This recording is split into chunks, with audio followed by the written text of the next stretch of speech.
Ayan, good morning sa inyong lahat guys. Gusto ko lang ibahagi sa inyo itong napulot kong bato. At naniniwala ako na ito ay mutya ng bulalakaw.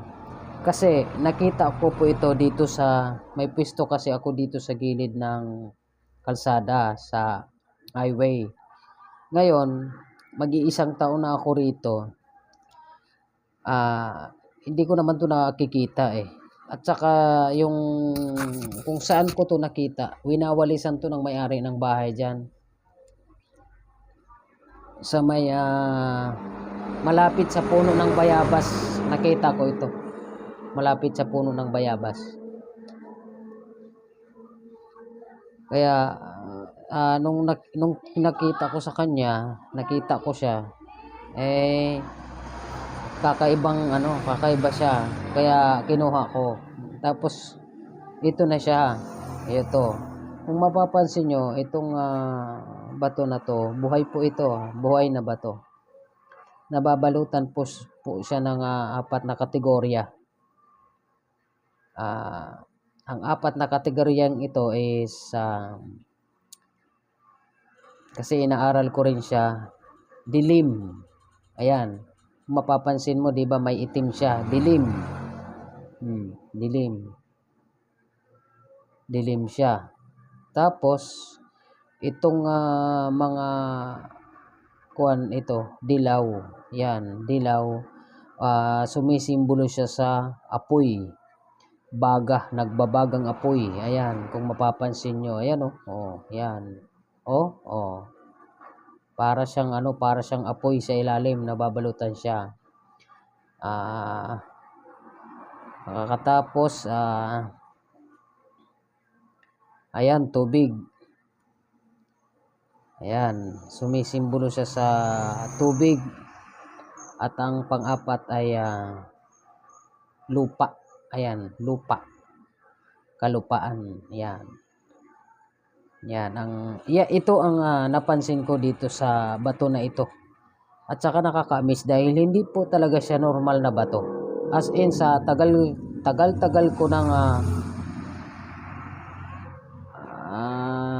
naglalakad-lakad diyan kung saan-saan, pero at saka sa mga pinapanood ko rin na mga videos tungkol sa agimat, wala pa ako nakikitang ganitong uri ng bato.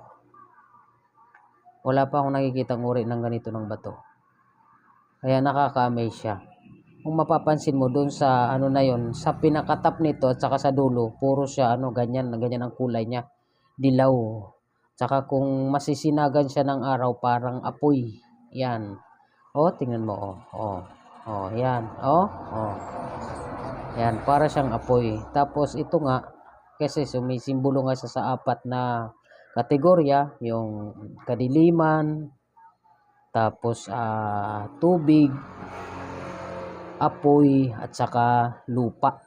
Ayan, kalupaan. Yan ang napansin ko nung habang hinahawakan ko siya, tinitingnan ko, inaaral ko. Ito yung napansin ko sa kanya. May apat siyang kategorya. Kaya naniniwala talaga ako na ito ay mutya talaga ng bulalakaw. Kasi dito sa na niya, sa aura ng bato na to, makikita mo dito kung ano yung simbolo ng isang tinatawag na mutya ng bulalakaw, na base na rin sa aking pagre-research ay apoy nga siya, nagbabagang apoy. Ayan. Pero ito iba kasi nagbabagang apoy na yung loob, tapos andito pa, sinisimbolo niya pa ang apat na kategorya na lupa, dilim, at saka tubig. Nasa ibabaw yung apoy. Ayan. Yan lang yung napansin ko dito sa bato na to. Itong bato na ito is buhay po ito. Buhay. At saka hindi ko talaga akalain na hindi ako makapaniwala na doon sa may puno ng bayabas sa unahan lang, medyo distansya naman siyang mga siguro mga 3 dangkal bago ko siya nakita. Nililinis yan dyan araw-araw ng may-ari ng bahay. Tapos gayon nakita ko siya nakaano doon, nakaganyan lang. Tapos nakita ko agad, ang napansin ko agad sa kanya, itong portion na to. Sabi ko, aba, iba to bakit may ganito? Tapos ngayon kinuha ko agad siya. Tapos nung kinuha ko, iniisip ko, sabi ko, saan to nanggaling? Kasi wala naman to mag-iisang taon na ako dito wala namang ganito. O tapos ngayon, biglang may ganyan. Siyempre iniisip ko, saan ba to galing? Ngayon, base sa, siyempre sa pagre-research ko, possible talaga na talagang mutya nga siya talaga siya ng bulalakaw. Kumbaga dito siya bumagsak sa may puno ng bayabas. Kasi andito na andito yung symbolic niya Ayan. Kaya kung ano man ang swerte na maibibigay nito sa akin, I promise na gagamitin ko siya sa tamang paraan, sa parehas na paraan, at saka hindi ko aabusuhin. Kung ano ang taglay niyang kapangyarihan na pwede niyang ibigay sa akin. Maraming salamat sa mahal na kalikasan at saka syempre sa ating Panginoon. Kasi hindi naman to madadala sa akin o mapupunta sa akin kung hindi dahil sa kanilang dalawa, sa mahal na kalikasan at saka sa Panginoon. Maraming salamat sa inyong lahat mga guys.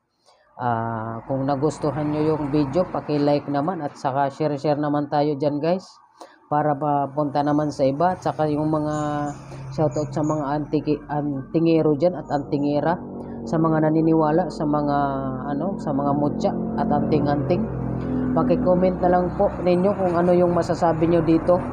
Kasi base sa aking sariling pagsisiyat ay naniniwala ako na ito galing talaga sa bulalakaw. Kasi wala nang ibang walang ibang pwedeng maglagay nito diyan sa may puno ng bayabas para lang makita. Kumbaga hulog talaga ng langit para sa akin. Kaya maraming salamat at ingat po tayo palagi.